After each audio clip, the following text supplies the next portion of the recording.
রাজনীতি নেতাদের জন্য।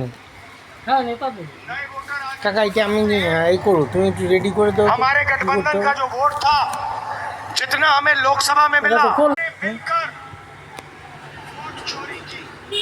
দেশের জনগণের ভাগ্য নির্ধারণের জন্য, দেশকে সঠিক দেশায় পরিচালনা করার জন্য দেশে গণতন্ত্র পদ্ধতির ব্যবস্থা করা হয়েছে। এর আগে জমিদার প্রথা ছিল।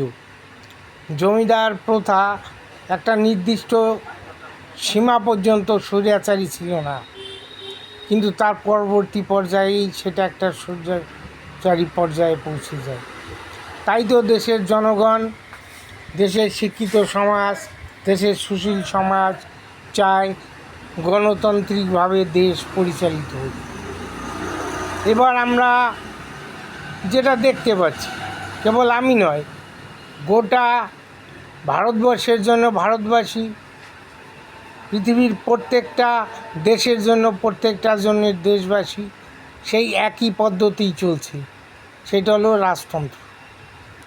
আমি আমার ভারতবর্ষ নিয়ে একটু কথা বলে আসি।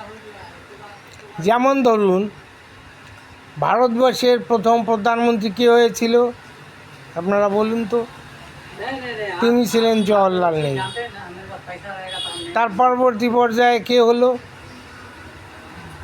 ধারাবাহিকভাবে দেখুন, একটু গ্যাপ দিলেই দেখবেন শ্রীমতী ইন্দিরা গান্ধী।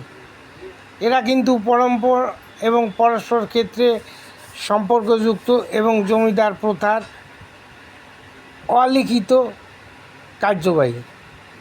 তারপরেই দেখেন চলে আসলো কে? ইন্দিরা গান্ধীর ছেলে রাজীব গান্ধী। রাজীব গান্ধীকে ওই একই জমিদার প্রথার থেকে চলে আসে। অর্থাৎ আমরা জনগণ সাধারণভাবে যেভাবে গণতন্ত্রটাকে চেয়েছিলাম দীর্ঘ 70-75 বছর ধরে, সেই গণতন্ত্রটাকে এমনভাবেই পরিচালিত করা হলো, এখন সেটা একটা বিষের থলিতে পরিণত হলো, অর্থাৎ বিষের গ্লাস। এই গণতন্ত্র কোনো ক্রমেই সাধারণ মানুষের জন্যে, দেশবাসীর জন্যে আর সুফলদায়ক রইল না।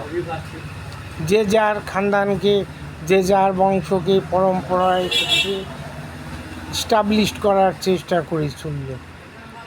সে তো গেল কংগ্রেসের কাহিনী।